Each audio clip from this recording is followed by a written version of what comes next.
le carrefour des gestions locales de l'eau pour ce focus technique qui va s'attacher à faire une table ronde finalement sur le sujet du diagnostic permanent pour en faire un outil de performance opérationnelle. Je m'appelle Arnaud Eto, je suis directeur des publications du média monréseaudeau.fr et donc j'ai le plaisir d'animer cette table ronde et je suis entouré d'experts de l'assainissement. Mathieu Zug, qui est directeur de Zug Consulting, cabinet spécialisé dans les réseaux d'assainissement, également intervenant dans l'équipe monréseaudeau.fr. Bonjour Mathieu. Bonjour Arnaud, merci de l'introduction. Gaël Saint-Germain, vous êtes directeur assainissement de Angers-Loire Métropole.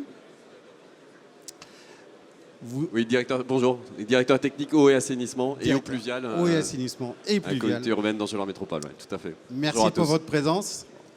Vous allez nous remonter les informations terrain et un industriel Green Citizen représenté en force par François Hamon et Alexandre Boudon. Merci. Oui, bonjour à tous, bonjour Arnaud. Donc, cette table ronde, elle est organisée en 4 temps. On va aborder 3 sujets, un peu le côté, le contexte, ce qui se passe sur le terrain et puis la vue de l'industriel.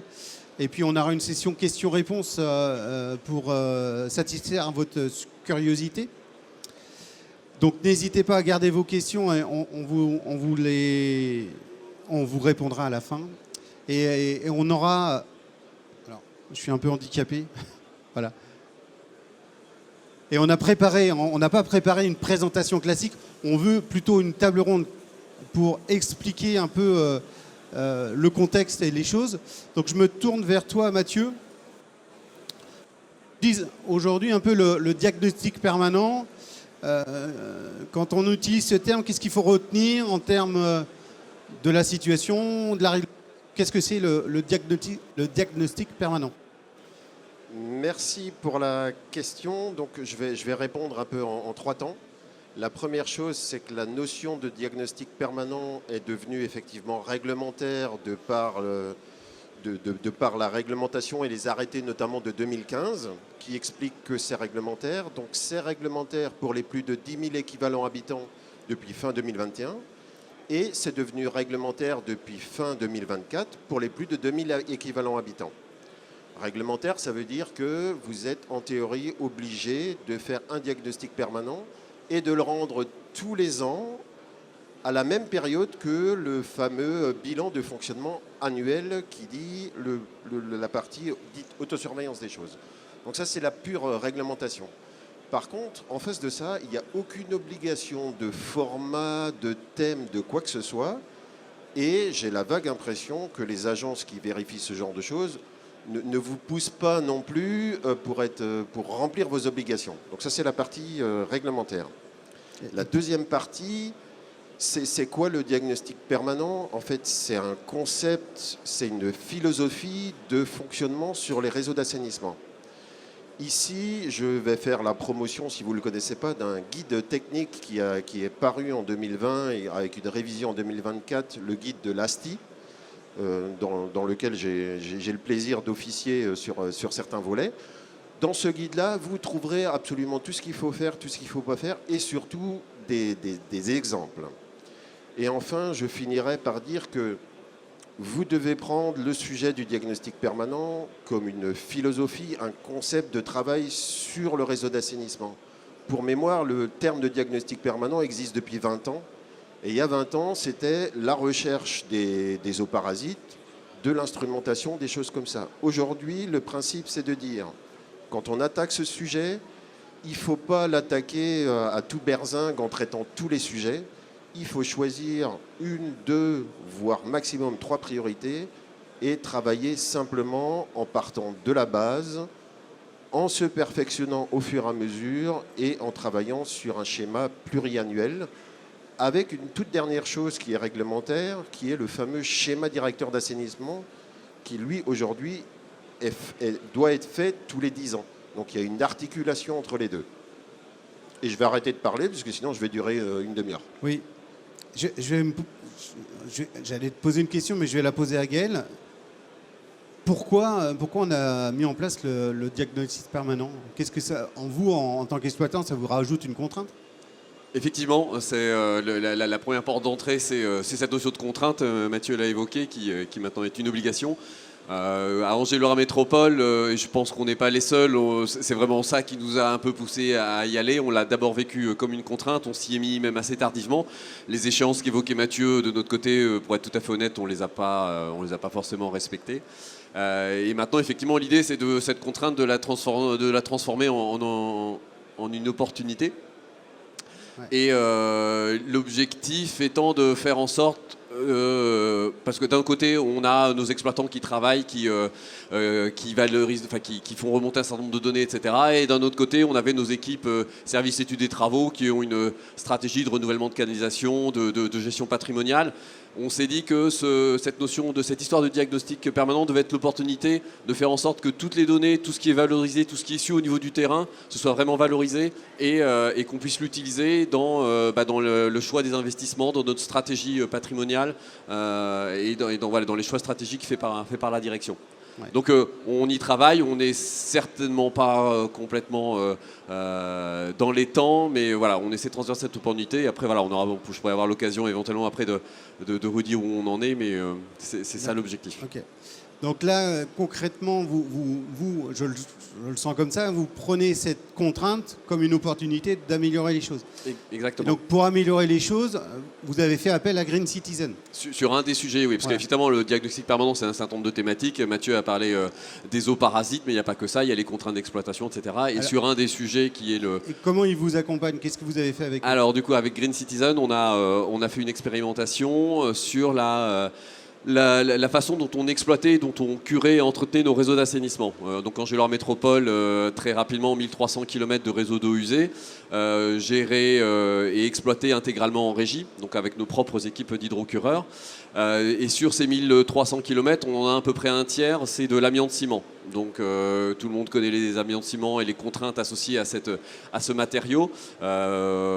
Contraintes patrimoniales, le matériau se dégrade, et contraintes en termes d'exploitation, puisque la réglementation aujourd'hui, pour protéger nos travailleurs, nous a obligés à mettre en place un certain nombre de procédures extrêmement lourdes, il faut bien dire ce qui est, en termes de protection et d'équipement de nos collègues. Aujourd'hui, quand on intervient sur un réseau pour faire un curage ou un débouchage d'un réseau amiante, nos collègues sont entièrement équipés, ils ont une assistance pour la respiration, combinaison intégrale, ils ne peuvent pas travailler plus de 2 heures. Donc voilà, c'est des contraintes extrêmement lourdes, notamment en période estivale. Les conditions de travail sont vraiment pas faciles. Et donc, forcément, dans ces moments-là, on réfléchit à qu'est-ce qu'on peut faire pour minimiser cette contrainte et donc minimiser ces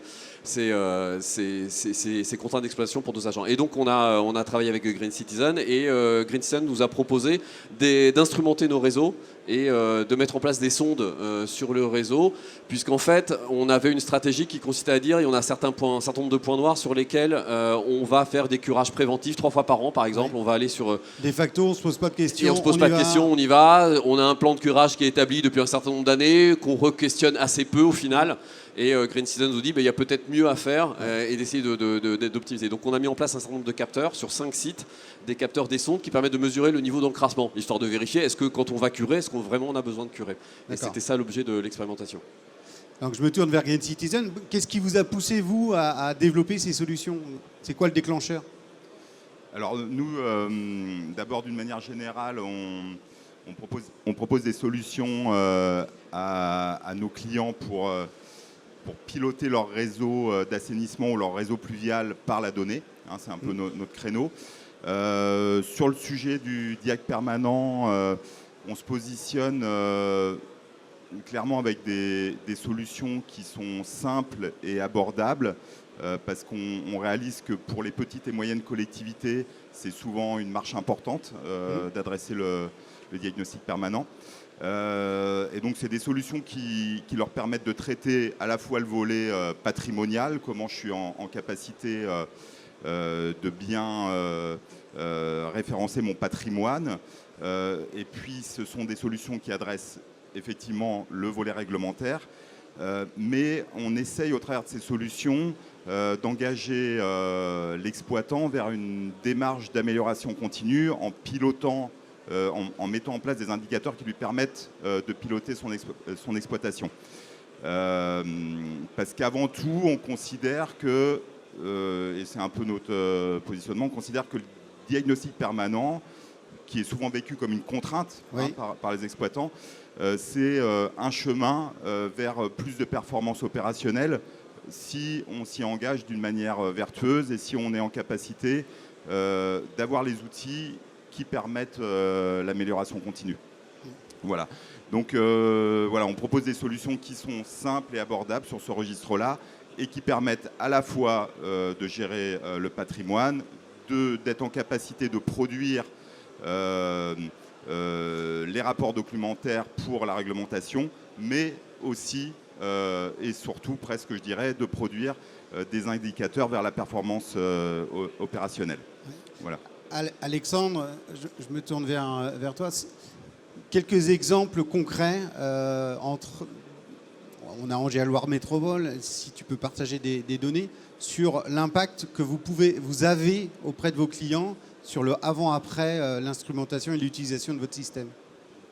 Alors, en petit préambule de cette question, le diagnostic permanent c'est une forme de philosophie qui donne beaucoup de souplesse sur la façon d'aborder le sujet.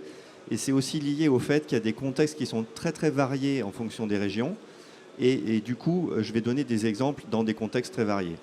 Donc, par exemple, autour de l'étang de Thau, il y a un enjeu à maîtriser les rejets dans l'environnement, puisqu'il y a des productions d'huîtres. Il y a un endroit où il y a beaucoup d'espèces protégées et puis du tourisme.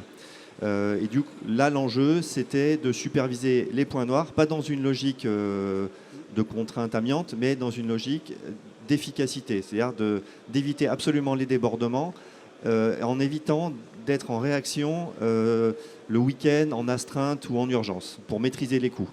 Donc voilà, ça c'est un résultat. Et donc du coup, depuis que la solution est mise en place, il n'y a plus aucune plainte et plus aucune intervention d'urgence.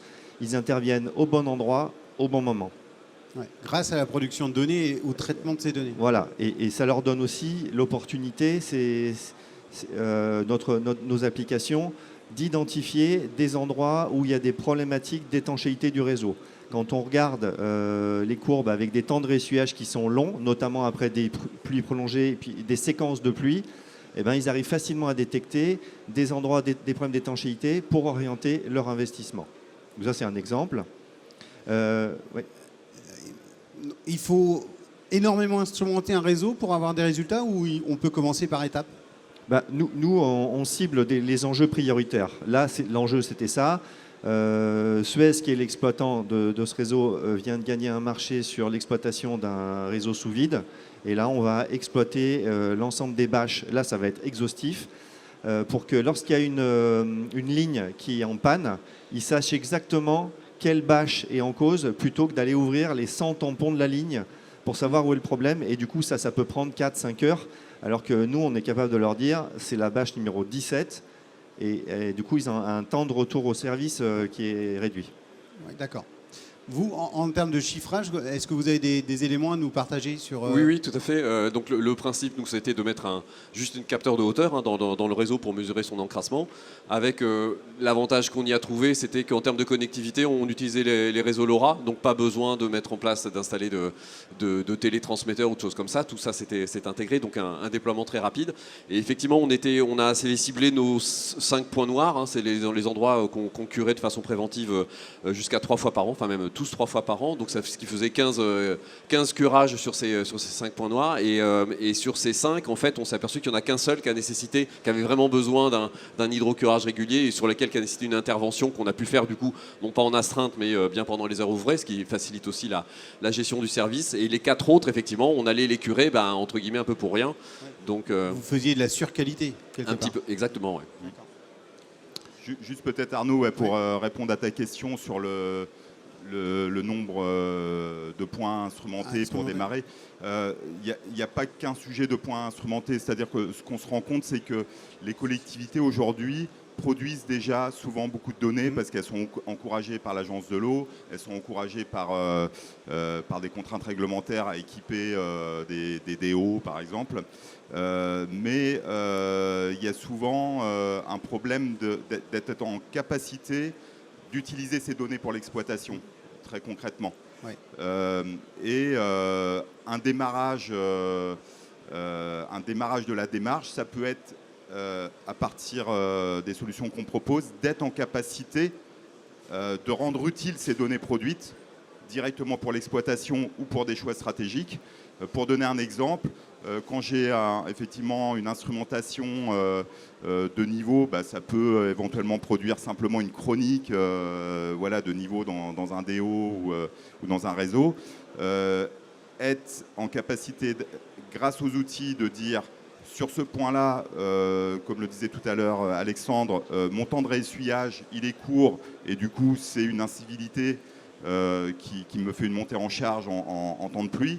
Ou alors j'ai des temps de réessuyage qui sont longs et là c'est un problème d'étanchéité sur mon réseau et j'ai une décision stratégique à prendre sur l'investissement. C'est pas du tout la même chose. Et donc comment réussir à faire parler les données grâce à la solution pour être en capacité de les rendre utiles. Ouais. Ça c'est un point important sur lequel on peut démarrer sans avoir rien à instrumenter. Voilà. Donc voilà. C'est une brique que vous proposez aussi, l'analyse des données existantes avant d'aller déployer de l'instrumentation. C'est ça. Tu voulais rajouter quelque chose, Mathieu ? Oui, tout à fait. Moi, en tant qu'expert dans le domaine des capteurs, j'aurais tendance à dire achetez-en un maximum, ça va me faire du job. Non, c'est pas le but du jeu. Pas du tout. L'idée, c'est de ne pas commencer en masse du tout. L'idée, c'est de commencer aux endroits où c'est important pour vous, petit à petit. Vous pouvez commencer par 1, 2, 3 maximum, quelle que soit la taille des choses. La deuxième chose, c'est que si en termes d'équipement, vous privilégiez en fait du matériel entre guillemets mobile que vous pouvez déplacer d'un endroit à un autre, donc pas de manière permanente, avec lequel vous allez garder la connexion, avec lequel vous avez des outils du genre voir ce qui se passe sur votre téléphone, vous pouvez entre guillemets commencer sur 2-3 points complets, voir ce que ça donne, acquérir de l'expérience. Si ça sert à cet endroit-là, vous les laissez de manière permanente, sinon vous les déplacez et vous allez crescendo comme ça. C'est la même démarche que la sectorisation en eau potable. Il ne faut pas partir du principe que vous ayez la science infuse, même si vous connaissez vraiment votre réseau. Il faut commencer petit, localiser. Il faut passer plus de temps à chercher l'endroit où vous allez mettre le capteur plutôt qu'à acheter des capteurs en masse. Quel conseil vous donneriez, Gaël ? Quelqu'un qui veut commencer à s'instrumenter sur un réseau d'assainissement ? Mathieu m'a un peu pris le... Mais c'est exactement ça, de commencer petit, parce que derrière, effectivement, quand on génère beaucoup de données, derrière, c'est un travail énorme pour après s'assurer que les données remontent correctement, s'assurer que les capteurs ne dérivent pas, valoriser ces données, les travailler, récupérer les informations qui sont cachées derrière, et donc de vouloir effectivement déployer et avoir une vision globale d'un seul coup, ce serait vraiment une erreur. Et puis le deuxième point, à mon avis, sur lequel il faut être vigilant, c'est la notion d'interopérabilité. C'est-à-dire qu'on sait qu'une mesure de hauteur dans un réseau d'assainissement, elle peut servir à faire ce qu'on est en train de se dire, surveiller l'encrassement, mais elle peut aussi, si jamais on la couple à une donnée de vitesse, faire de la mesure de débit. Donc ayez bien en tête tout le potentiel de ces données, essayez de passer un peu de temps, ça revient à ça, en amont, à bien réfléchir à quel est votre besoin et pour éviter de déployer plein de choses qui après par la suite pourraient malheureusement être difficiles à exploiter, difficiles à valoriser. Alexandre, je te donne le mot de la fin si tu veux bien, avant de passer aux questions-réponses. Ouais. J'ai répondu partiellement à ta question sur le sujet des points noirs, mais il y a d'autres sujets. Souvent on entend parler d'eau claire parasite, de surreverse. Mais il y a par exemple le H2S avec les nuisances en ville. À Marseille, il y a eu une cinquantaine de capteurs qui ont été déployés dans la ville pour caractériser les nuisances de H2S pour les riverains. Et là, on est en train de travailler avec eux pour optimiser l'impact des produits traitants. Donc ils ont mis en place des produits traitants. Et nous, on donne des outils d'analyse pour dire à cet endroit, on a un bon niveau de satisfaction, on a baissé les nuisances, mais on injecte beaucoup de Nutriox. Par contre, à cet endroit, on n'en injecte pas assez. Donc, à budget constant, on aide l'ACERAM, qui est l'exploitant, à reventiler ces injections de Nutriox pour maximiser l'impact. Voilà, c'est un autre exemple. Après, il peut y en avoir sur tous les sujets qu'on a évoqués. Moi, ce que je retiens, c'est qu'on a un double intérêt d'aller vous voir. Le premier sur le conseil, sur l'analyse des données déjà existantes. Et puis le deuxième, c'est d'aller pouvoir instrumenter et faire remonter des nouvelles données. Merci, messieurs. Je me tourne vers vous maintenant pour savoir si cet échange a suscité quelques interrogations ou si vous avez des questions à leur poser. N'hésitez pas. Ils sont là pour vous, tout frais. Voilà. Monsieur, merci. Juste pour savoir sur quel secteur vous travaillez, sur la France entière ou... Alors Angéloire Métropole, on est communauté urbaine d'Angéloire Métropole. Donc moi je travaille sur mon périmètre, mais c'est plutôt Green City. Oui, on travaille sur toute la France et même en Espagne et en Italie. Ça a démarré depuis quand l'aventure Green Citizen? En 2015. 2015. Et là, vous vous internationalisez alors?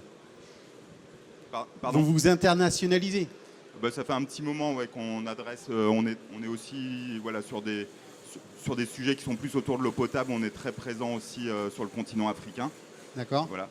Et puis simplement pour dire que donc, Green Citizen, c'est un groupe qui s'appelle Simplicity et c'est environ 220 collaborateurs qui travaillent